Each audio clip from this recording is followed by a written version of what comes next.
Welcome to the Feline Perspective. Today, let's talk about why cats scratch.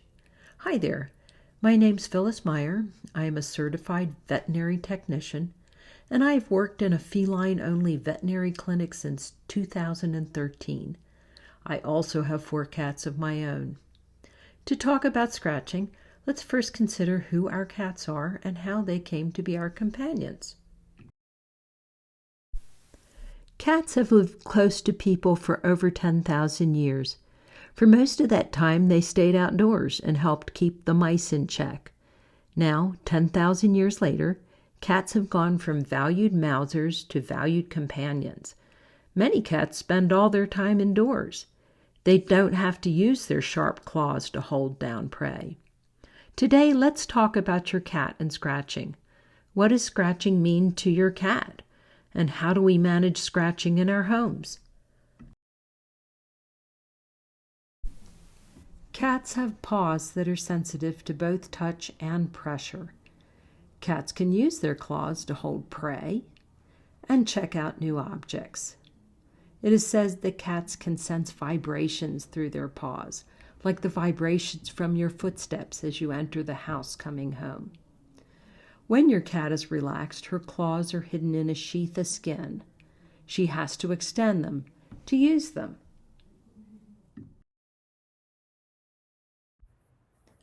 Your cat wakes up from a nap on your bed.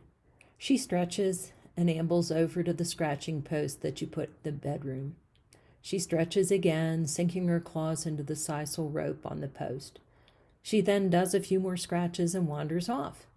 You may notice some nail husks at the bottom of the post that have come off while she was scratching. Why do cats scratch? Well, scratching is a great way to stretch, and it helps your cat keep his claws sharp. Scratching also helps shed old claws to allow new, sharper ones to grow in. From the hunter's perspective, sharp claws work better. It is easier to hold on to a wriggling mouse. Sharp claws are better in a fight. The dog that comes after your cat will think twice about bothering her after a few good swipes. Outdoor cats will scratch posts and trees. Not only do they leave scratch marks, but their paws leave behind a scent message for other cats. So what does all this mean for us as cat owners? Most of the time your cat is relaxed and his claws are tucked away in a sheath of skin. When do the claws come out at home?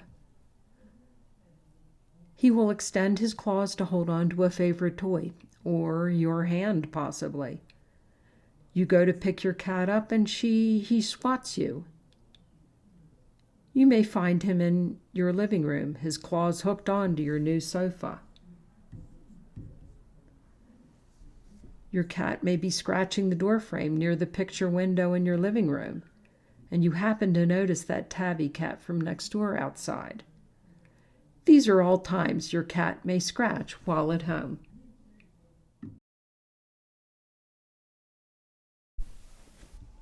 Beware of being scratched when playing with your cat. Play for a cat is not the social activity it is for us. Playtime is hunting practice. Things to keep in mind. Your cat can process visual images twice as fast as you can.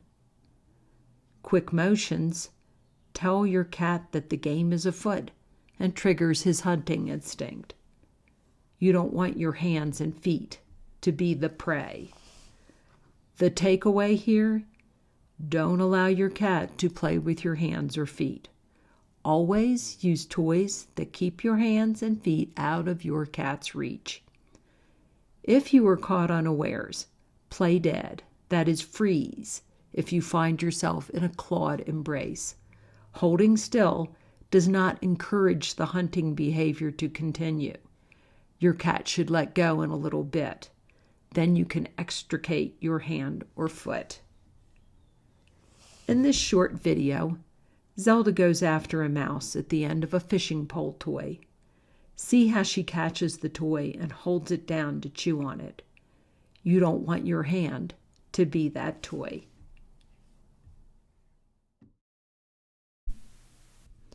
Another time you can get scratched is when handling your cat. Let's say that you need to move him from his favorite sleeping place in the living room. You go to pick him up and, ouch, he swats you with his front paw. Before going to pick him up next time, pay attention to his body language. His posture, his ears, his tail can tell you a lot about his mood. Is he relaxed or tense? The cat on the left has his feet tucked under him. He's not going anywhere soon. Compare this with the cat on the right who looks ready to bolt. Are ears up or flattened? Out to the side like the wings of an airplane? The cat on the left seems alert but calm. The fellow on the right does not look happy. Is the tail waving gently or flicking back and forth? The cat on the left has his tail up, which is usually a sign of a good mood. The cat on the right is tense and has his tail tucked tightly around him. His feet are under him, and he could run at a moment's notice.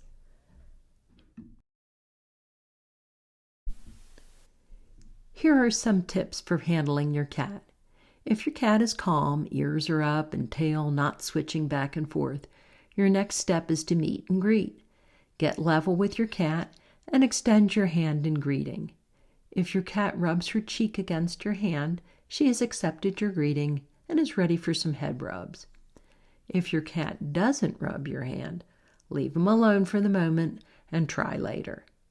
If you do need to move him, try tossing some treats for him to chase. Be cautious when picking him up if he seems upset. Use a thick towel if you think there's a chance of being scratched or bit. In this short video, I greet Zelda. I approach her with an extended hand. She accepts the greeting by leaning into my hand. We are good for further interaction, and now she gets a good head rub.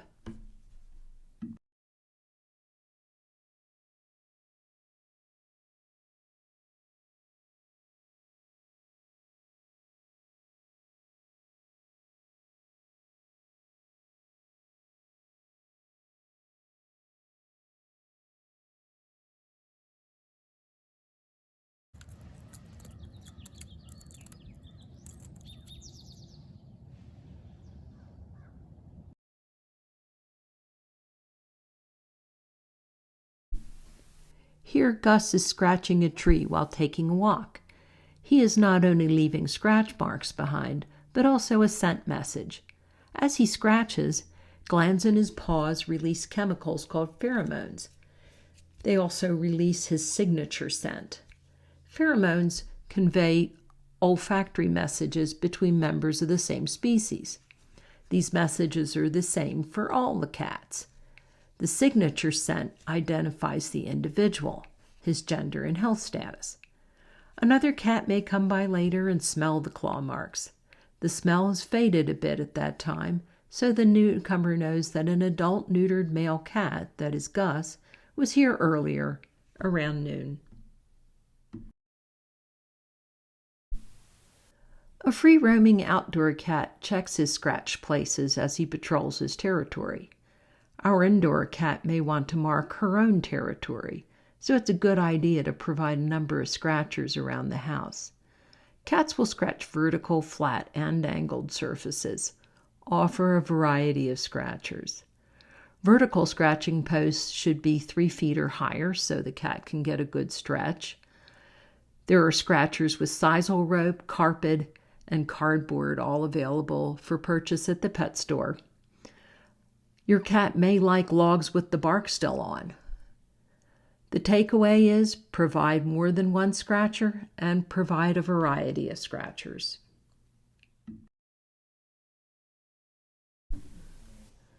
Location, location, location.